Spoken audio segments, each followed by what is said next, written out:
안녕하세요, 버킷랩입니다. 오늘 소개해드릴 책은 모리오카 고지의 죽도록이라는 사회입니다.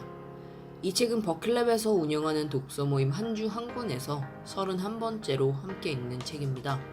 이로써 총 8,605페이지째 함께 읽게 되었네요. 한 해 매출 16조 원, 일본 광고 대행사 서열 1위, 세계 광고 대행사 탑5, 임직원 평균 연봉 한화로 1억 4천만 원의 어마어마한 회사 덴츠에서 대학을 갓 졸업한 신입사원이 자살하는 사건이 발생했습니다. 최대 월 130시간의 잔업으로 인한 스트레스와 우울증이 그녀를 자살하게 만든 것이었죠. 위키백과에 따르면 과로사란 산업 재해의 한 종류로 근로자가 일을 지나치게 많이 하거나 무리해서 함으로써 그 피로로 인해 갑자기 사망하는 것을 말합니다. 그리고 특히 일본에서 이런 과로사가 많이 일어났기 때문에 일본 특유의 사회 현상으로 보는 시선도 존재하며 과로사의 일본식 표현인 카로시는 그 자체로 고유명사처럼 사전에 기재되어 있기도 합니다.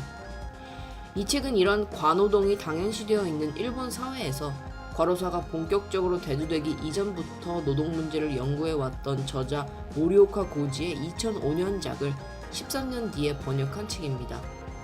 늦게나마 번역된 이 책이 고령사회, 고용절벽, 비정규직 증가와 같은 일본 사회의 문제를 많은 부분에서 닮아가고 있는 한국의 모습을 비추어 보여준다는 생각이 들기도 하네요. 책은 죽도록이라는 사회에 대해서 크게 세 가지를 이야기하고 있습니다. 첫째로는 인류가 더 발전했음에도 불구하고 점점 더 많은 시간을 일하게 되는 역설적 상황을 지적하고, 둘째로는 그런 장시간 노동을 가능하게 만든 환경을 지적하고, 세 번째로는 이런 장시간 노동을 대체할 만한 노동의 형태를 대략적으로나마 제시하고 있습니다. 한 가지씩 살펴볼까요? 첫 번째 주제는 제가 자주 하는 생각이기도 한데요. 왜 인간은 더 편리하고 빠른 기술들을 개발했는데도 일하는 시간이 줄지 않았을까 하는 것입니다. 책에서 인용한 경제인류학에 따르면 원시 수렵 사회에서는 하루 이틀 일하고 하루 이틀 쉬는 형태의 노동을 했으며, 아직까지도 원시 사회의 생활 방식대로 살아가고 있는 오스트레일리아의 원주민은 하루에 대략 4-5시간, 콩고의 원주민은 하루에 6시간 정도 일하고 나머지 시간은 어슬렁대는 데에 쓴다고 합니다.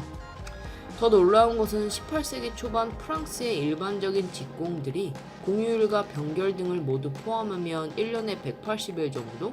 그러니까 이틀 중에 하루는 쉬는 꼴 정도의 노동시간을 가졌다는 것입니다.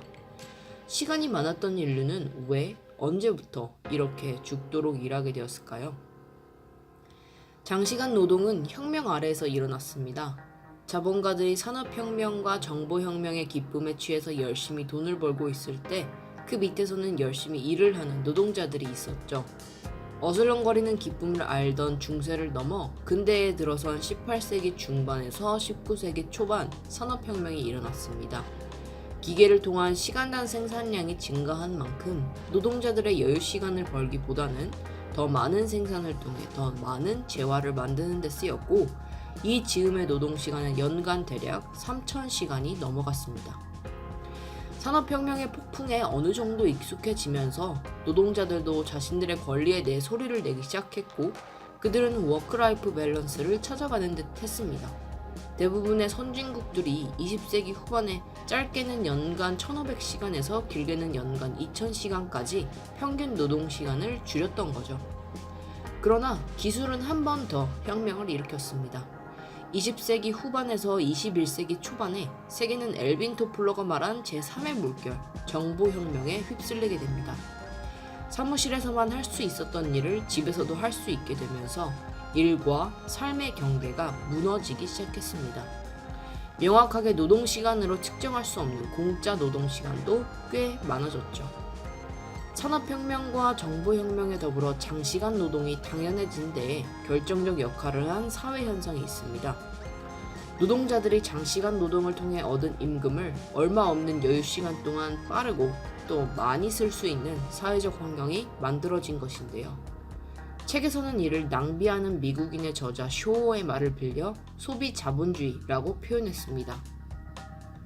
이렇게 현대사회는 과노동과 과소비의 악순환, 즉 워크 앤 스펜드 사이클에 갇히게 된 것이죠. 더 많이 쓰기 위해 더 많은 시간을 일하는 것은 사회적인 문제인가? 아니면 자본주의에서 주어진 개인의 자유인가? 라는 문제에 답을 내리기는 어려운 것 같습니다. 하지만 분명한 것은 사람들이 너무 많은 시간을 노동에 쓰고 있다는 것입니다. 저자는 이런 워크 앤 스펜드 사이클에서 의식적으로 벗어나려고 하는 몇 개의 삶의 형태를 소개하고 있는데요. 덜 벌고 덜 쓰는 다운시프터들이나 전일 재직과 파트타임직의 임금 격차를 줄여서 노동자 입장에서의 온디맨드 고용 환경을 구성하는 네덜란드 모델이나 주 2일은 회사나 정부에 고용되어 일하고 주 5일은 휴일로 삼으면서 농사나 소규모 자영업 등을 통해 일부분 자급자족하는 형태의 공동체인 텃밭 가족 혁명 등을 사례로 보여주고 있습니다. 지금 당장 노동시간을 줄이고 위와 같은 방법들을 실천하기는 어렵겠지만 이 책을 통해서 자신의 삶에 너무 많은 시간을 일하는 데에 쓰는 것은 아닐까라고 생각해보는 것과 내가 행복한 수준의 노동시간이 어느 정도일까를 한 번쯤 고민해보는 계기가 되는 것만으로도 이 책은 읽을 만한 의미가 있다고 생각합니다. 장시간 노동의 과거, 현재, 미래에 대해서 살펴볼 수 있는 책, 모리오카 고지의 죽도록 일하는 사회였습니다.